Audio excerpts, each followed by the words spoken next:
Your skin is built to keep stuff out. So is this stuff gonna get in? The Revolution Beauty EGF Serum. There is this new skincare ingredient on the block that claims it will transform your skin. It has a growth factor in it. Epidermal growth factor, which claims to actually work inside the skin to produce more collagen, to ramp up skin's wound healing, and to help with fine lines, wrinkles, texture, and even some pigmentation issues. The question is, does it actually work? In today's video, I want to break down the ingredients in this product in particular and talk about why this is $14 when most EGF serums are like $110 or more. Now, EGF, epidermal growth factor, is a very confusing little molecule. And we actually have an entire video on growth factors and how they work within the skin. So if you haven't subscribed, first do that for more skin science. But I really want you to watch that video first to understand what epidermal growth factor is and if it actually gets into your skin. Because just because you're paying $110 or $14, is it actually getting where it needs to go? But in today's video, I am going to review this. I am going to share with you an in-depth look at the ingredients, and we're gonna get to the bottom of this, starting with smashing the like button. Actually, technically starting with water. So again, this is from Revolution London. They kind of seem to be a dupe for The Ordinary skincare, but The Ordinary, as far as I know at this point of filming this video, does not have an EGF serum. They have some products that are very similar to The Ordinary. Some people kind of see them as a dupe. We also have a post on that, which I think you should check out. But this is vegan, cruelty-free, and fragrance-free, which is also amazing. Now, because this is vegan, it tells us something special. It tells us that this growth factor is not human-derived, not animal-derived, but plant-derived. And if you remember from the growth factor video that you just watched, just because a growth factor works in plants doesn't mean it will work in humans. Now, the good thing is that this one is molecularly similar, which is good, but we can't just look at that one ingredient. Remember, turn and learn what's in the products so you can see what they're doing.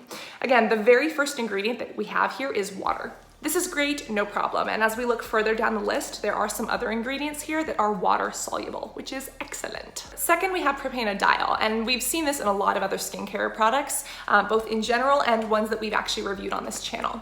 This is a humectant, so again, a hydrator that kind of grabs onto water molecules and holds onto them, which is good. But that's not all this does. It's also a penetration enhancer. This can be good or bad.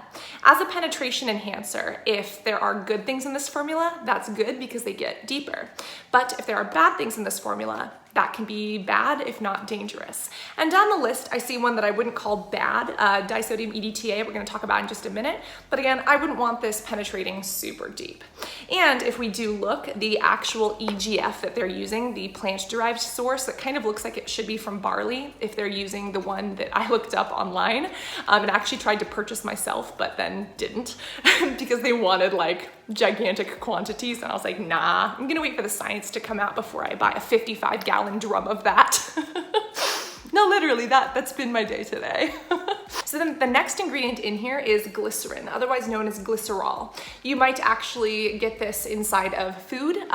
Don't eat your skincare. It's actually used as a laxative in humans, FYI. But glycerin is very common in skincare and it's great. It's a moisturizer, it's a humectant. It does tend to smooth over the skin really, really nicely, and it's great that it's in here and so high up on the list.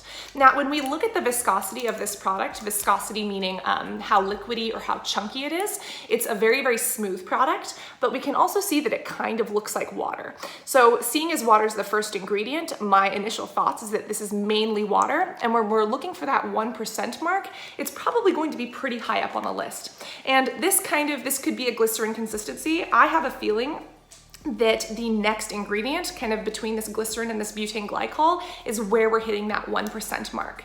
So butane glycol is the next ingredient. Butane glycol is actually an alcohol, but I want you to remember that not all alcohols are drying. In chemistry, an alcohol has an OH group, so therefore anything with that is called an alcohol. Now this butane glycol is very, very smoothing to the skin. It's nice, it's emollient. It gives this product a lot of that nice slip, but it's not drying. And it's actually a hydrator. It's hydrating into the skin. Yes, this is a hydrating alcohol. It's a smoothant and a solvent. It's kind of where I believe that we're seeing this 1% mark, just because, again, of the viscosity of this product. So I would assume that it's right around this line, especially because butane glycol is usually used in smaller amounts, and then the one ingredient after it is xanthan gum.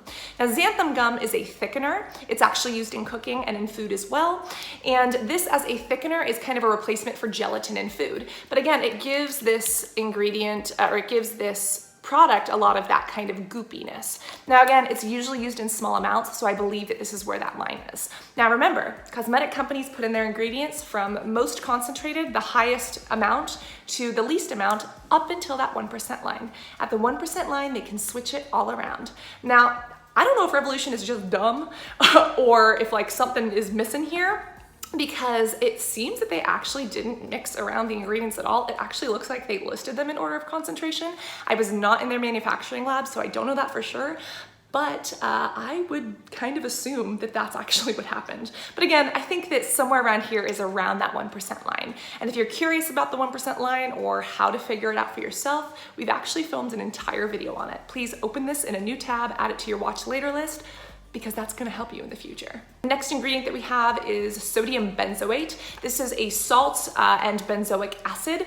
This is essentially a preservative. It is natural because like natural really has no definition. It's fine that it's in here, and again, because this is a water-based formula, there need to be certain things that stop bacterial, fungal, and yeast growth, because you literally don't want to be putting bacteria, fungus, and yeast on your face. And especially if there is a growth factor, a growth enhancer within this product, we don't want the bacteria getting hold of that, okay? Okay. And then right after that, we do have potassium sorbate. Potassium sorbate doesn't really kill bacteria, but it does kill molds, yeasts, funguses, and pretty much anything else that could contaminate this. So again, with these two ingredients, we've kind of covered all of the different pathogenic little microbes that could be getting in here and potentially cause problems. And again, this is why preservative systems are good inside of products. The unfortunate thing is that some preservatives are scary and some of them are not healthy for you.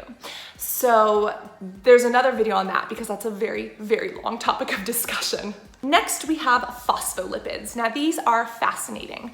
Phospholipids are actually what make up the cells of your skin. Remember that human cells have this wall, or it's not really a wall, plant cells have walls, but it's this phospholipid bilayer. You can think of it as like a cell wall that is permeable. And it's called phospholipid bilayer because there's two of them, and they have a very interesting structure. They have fatty tails and watery heads. And when it comes to the way our cells are built, this is great because it allows certain molecules through, but it also keeps the good stuff in, and it could potentially keep the bad stuff out. Biology is beautiful. Now, what does this mean when used in skincare? Does this phospholipid bilayer mean that this ingredient, this EGF, is going to penetrate deeper? Does this mean it's actually going to strengthen the bilayers of the cells inside your skin? Probably not. Phospholipid bilayers or phospholipids included inside of cosmetic products usually sit on top of the skin. Now, this is good because they are super soft. They are super nourishing to the skin. They can help if you do have dryness, eczema, psoriasis, or issues with how your skin functions. It's called barrier function because your skin is a barrier and it functions. But if you have issues with that, phospholipids can help regulate it. They really sit on top of the skin and create this protective barrier.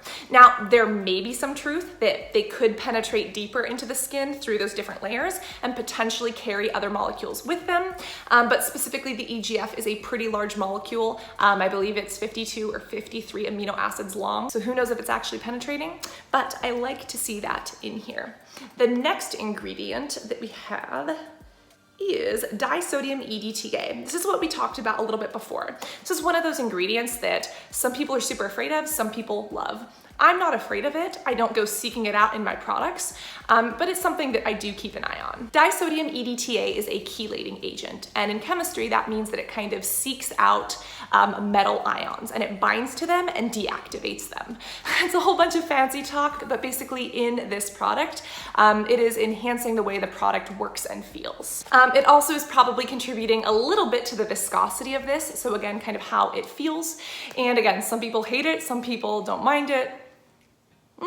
I I haven't seen anything that's super terrible about it, but then again, I should probably read up on it when it comes to the biochemistry of skin as opposed to just the chemistry standpoint. Very next, we do have radish root ferment filtrate. Now this we've been seeing in a lot of natural cosmetics, and I think it's great. It's essentially a natural preservative. It's the fermented radish root filtrate, which is great. It's supposed to be a little bit, I think, antimicrobial, and I think it's great that that's in there. The only thing is that we have all of the other preservatives covered a little bit higher in the list, so I don't know if we really need that. And then at the very bottom, we finally have our RH-oligopeptide 1, aka the peptide, aka our EGF. Now again, seeing as this is at the very bottom, how deep is it going? Also, EGF has a very potent smell. It literally smells like you cut somebody up and you threw them inside of your garbage can in the backyard, and then you went on vacation for 2 weeks and that stuff started rotting. Like, it smells horrible. Again, I don't care. I want my skincare to work. I don't care about what it looks like, what color it is, or what it smells like, but some people have an issue with it.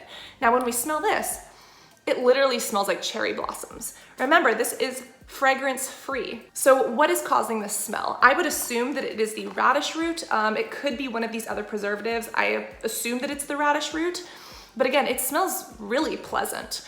And so seeing as EGF smells so bad usually, I don't know how much of it is actually in here. Again, it's below the 1% mark, and it's at the very bottom of the list, which normally wouldn't matter, but I think that they kept the concentration levels correct here. Now, this is a plant-derived EGF, so again, I don't know if the plant-derived smells better than the human-derived. I have smelled the human-derived and it is horrible, but this one smells pretty good. So again, remember that this is $14 instead of $110, and because they're using the plant-derived, that's why they can do this. But also, as we look at the other ingredients in here, there's nothing in here that's super amazing. You know, we're not seeing any antioxidants, we're not seeing other peptides, we're not seeing, you know, any retinols, any vitamins. It's literally just your preservative system and then this. And I noticed that when I put this on the skin, it does get a little bit sticky.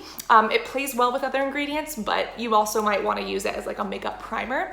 I personally recommend only using it at night, not in the day. Probably not going to cause any issues, but in the EGF video, we did talk about the potential for what it does as a growth factor in relation to cancer or skin lesions. And so I think that that's something to keep in mind. And again, this will not cause cancer. EGF does not cause cancer, but it can downregulate certain pathways within cells. So that's what you want to keep in mind. Again, does this penetrate? I don't know. But also remember that the science is not totally out on EGF. Because of that, do you really want to spend 110 bucks? This is $14. It is vegan, it is cruelty-free, it is ethical. Revolution Skincare is a phenomenal skincare line. And for $14, yeah, I'm gonna use this. And maybe only 1% of the 1% of the EGF that's in here is actually getting into my skin where it needs to go. For $14, I'm okay with that. I've never really used it close to my eyes. I don't know if I would recommend that. I have never used it on an open wound. I would not recommend that. I also make sure not to apply it where I have any moles or anything like that that could be a growth on the skin. I have a skin tag on my back and I don't use it there. But overall, I think this is a good serum. For $14, it doesn't faze me. Is it going to transform your skin? Is it going to make you produce more collagen? Is it going to penetrate and get your fibroblasts all riled up to do what they're supposed to do? Maybe, maybe not. Again, the science isn't there, but I'm willing to spend $14 in hopes that in 10 years, scientists will have figured it out. If you made it this far in the video, please put a little butterfly emoji below and comment with the next skincare product that you want us to do a deep dive on. Subscribe if you learned something and like this if you liked it, or don't like it if you didn't, because that's valuable too. And you can watch the video on EGF right here and how to find the 1% line right here. Go watch this first. Be beautiful, and I'll see you in the next video. Bye.